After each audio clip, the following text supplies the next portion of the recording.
Nominate ചെയ്യുന്നത് അനുമോളെയാണ്. അനീഷ് അനുമോളെയും ആദിലയെയും ജയിലിലേക്ക് nominate ചെയ്തിരിക്കുകയാണ്. നൂറേനെയും കൂടെ നോമിനേറ്റ് ചെയ്യണമെന്ന് അനീഷിന് ആഗ്രഹമുണ്ടായിരുന്നു. പക്ഷേ രണ്ടുപേരെ പറ്റുകയുള്ളൂ. അതുകൊണ്ട് ആദിലേനെയും അനുമോളെയുമാണ് നോമിനേറ്റ് ചെയ്തിരിക്കുന്നതെന്ന് അനീഷ് പറഞ്ഞു. കാരണമാണ് കോമഡി.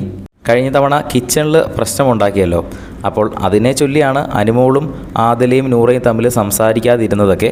അപ്പോൾ ആ കിച്ചണിൽ പ്രശ്നമുണ്ടാക്കിയതിനെ തുടർന്നും അതുകൊണ്ട് ഇവർ തമ്മിൽ ഉടക്കിയിരുന്നപ്പോൾ ഇവരെ തമ്മിൽ ഒന്നിപ്പിക്കാൻ അനീഷ് ശ്രമിച്ചിരുന്നു. അപ്പോൾ അതിന് വഴങ്ങാതിരുന്നത് കൊണ്ടുമാണ് അനുമോളെ നോമിനേറ്റ് ചെയ്യുന്നത്. അതുപോലെ തന്നെ ആദിലേനെയും അതേ കാരണം പറഞ്ഞുകൊണ്ടാണ് നോമിനേറ്റ് ചെയ്തിരിക്കുന്നത്. ആദ്യം തന്നെ കിച്ചണിൽ പ്രശ്നമുണ്ടാക്കിയതിൻ്റെ പേരിൽ അനുമോളെ നോമിനേറ്റ് ചെയ്തിരുന്നു. അത് കഴിഞ്ഞ് ഈ ഒരു കാരണം കൂടെ കൂട്ടിച്ചേർത്ത് പറയുകയായിരുന്നു. എന്തായാലും ഇത് രാവിലെ പ്രൊപ്പോസൽ റിജക്റ്റ് ചെയ്തതിൻ്റെ ആഫ്റ്റർ എഫക്ട്സ് ആണോ എന്നുള്ളൊരു സംസാരം അവിടെ നടക്കുന്നുണ്ട്. പക്ഷെ വേറെ ആർക്കും അറിയത്തില്ല. ആദിലയ്ക്കും അനുമോൾക്കും നൂറയ്ക്കും മാത്രമേ നിലവിൽ ഈ ഒരു പ്രശ്നത്തിനെ പറ്റി അറിയത്തുള്ളൂ, പ്രൊപ്പോസലിൻ്റെ ആ ഒരു വിഷയം.